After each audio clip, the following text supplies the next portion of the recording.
हर हर महादेव। सावन मास की पावन शुभकामनाएं। नमस्कार भक्तों, आज हम बात करेंगे एक ऐसे पावन पर्व की जो श्रद्धा, आस्था और सनातन परंपराओं का अद्भुत संगम है। यह पर्व है नाग पंचमी। आइए दोस्तों, वीडियो शुरू करते हैं। सावन मास के शुक्ल पक्ष की पंचमी तिथि को मनाया जाने वाला यह पर्व भारतवर्ष में विशेष श्रद्धा और भक्ति के साथ मनाया जाता है। नाग पंचमी केवल एक धार्मिक आयोजन नहीं, बल्कि हमारी संस्कृति में प्रकृति और जीवों के सम्मान की भावना का प्रतीक है। इस दिन नाग देवता की पूजा की जाती है। मान्यता है कि नाग देवता की कृपा से जीवन में सर्प भय दूर होता है और घर में सुख शांति बनी रहती है। महिलाएं विशेष रूप से इस दिन व्रत रखती हैं और नाग देवता की पूजा कर अपने भाई और संतान की लंबी उम्र की कामना करती हैं। ग्रामीण क्षेत्रों में इस दिन मिट्टी से नाग की आकृतियां बनाई जाती हैं, जिन पर दूध, हल्दी, चावल और फूल अर्पित किए जाते हैं।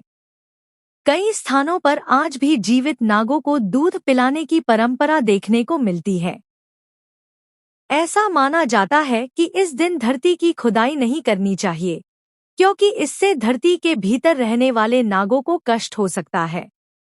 पुराणों में नागों का वर्णन अत्यंत आदर के साथ हुआ है। भगवान शेषनाग, वासुकी, तक्षक, अनंत जैसे कई नागों का उल्लेख हमें शास्त्रों में मिलता है। भगवान विष्णु शेषनाग की शैया पर विश्राम करते हैं और भगवान शिव के गले में भी नाग देवता शोभायमान रहते हैं। नाग पंचमी हमें यह सिखाती है कि हर प्राणी, चाहे वह कितना ही छोटा या भयावह क्यों न लगे, इस सृष्टि का एक महत्वपूर्ण हिस्सा है। नागों की पूजा कर हम अपने भीतर की भय भावना को शांत करते हैं और जीवन में संतुलन और सकारात्मक ऊर्जा का आह्वान करते हैं। इस दिन नाग कथा सुनने का भी विशेष महत्व है। ऐसी मान्यता है कि कथा श्रवण से मन की शुद्धि होती है और आत्मा को शांति प्राप्त होती है।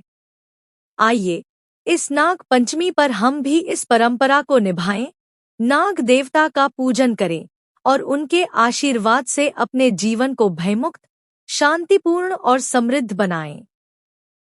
नाग पंचमी केवल पूजा का दिन नहीं, यह प्रकृति और जीवों के प्रति हमारी कृतज्ञता व्यक्त करने का शुभ अवसर है।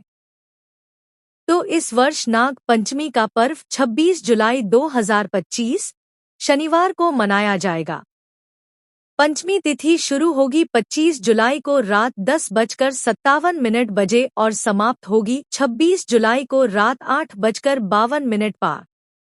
तो अब हम बात करेंगे कि नाग देवता कौन है। हिंदू धर्म में सर्प को केवल एक जीव नहीं, बल्कि एक देवता का दर्जा प्राप्त है। शेषनाग, जिन पर भगवान विष्णु विश्राम करते हैं, वासुकी, जिन्हें शिवजी ने अपने गले में धारण किया, अनंत, तक्षक, कालिया, ये सभी नागों के रूप हैं। नाग पंचमी पर हम केवल इन सर्पों को पूजते ही नहीं, बल्कि प्रकृति और जीवन की रक्षा के लिए भी कृतज्ञता प्रकट करते हैं। तो दोस्तों, अब हम सुनेंगे नाग पंचमी की पौराणिक कथा। एक किसान अपने परिवार के साथ खेतों में काम करता था। एक दिन उसका बेटा खेलते खेलते एक नाग को मार देता है। रात को क्रोधित नाग आता है और किसान के तीनों बेटों को डस लेता है। किसान की बेटी यह देखकर बिलख पड़ती है। नाग पंचमी का दिन होता है। वह बहन स्नान करके नागों की पूजा करती है, उन्हें दूध, फूल और लड्डू अर्पित करती है और हाथ जोड़कर क्षमा मांगती है। नाग देवता उसकी श्रद्धा से प्रसन्न होकर उसके भाइयों को जीवन दान देते हैं। इस दिन से नाग पंचमी पर नागों की पूजा का प्रचलन शुरू हुआ। तो अब हम बात करेंगे पूजा विधि के बारे में। प्रातः स्नान करके व्रत का संकल्प लें। मिट्टी या गोबर से नाग देवता की आकृति बनाएं या बाजार से लाई गई नाग देव की मूर्ति रखें। कुछ स्थानों पर दीवार पर ही नाग चित्रित कर पूजा की जाती है। नाग देवता को दूध, कुशा, दूर्वा, चंदन, फूल और लड्डू अर्पित करें ओम नमः नागाय मंत्र का जाप करें। नाग पंचमी की कथा सुने और परिवार की रक्षा की प्रार्थना करें। तो दोस्तों, ये भी जान ले कि इस दिन क्या नहीं करना चाहिए। इस दिन कुछ कार्य करना वर्जित माना गया है। जमीन खुदाई, हल चलाना, पेड़ पौधों को काटना या कोई निर्माण कार्य वर्जित है। सर्पों को कष्ट देना या मारना पाप माना गया है। दूध को जमीन पर फैलाना भी निषेध है। नाग पंचमी का व्रत करने से सर्पदोष, काल सर्प दोष से मुक्ति मिलती है। जीवन में शांति, धन, स्वास्थ्य और परिवार की सुरक्षा बनी रहती है। विशेष रूप से जो लोग ज्योतिषीय दोषों से पीड़ित हों, उन्हें इस दिन पूजा अवश्य करनी चाहिए। नाग पंचमी केवल पूजा नहीं, यह प्रकृति, जीवन और हमारे संस्कारों से जुड़ने का पर्व है।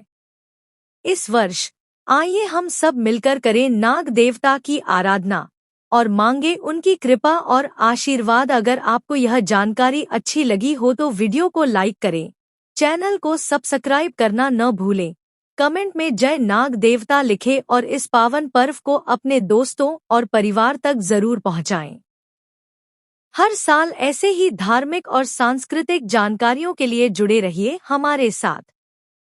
जय नाग देवता, जय सनातन धर्म।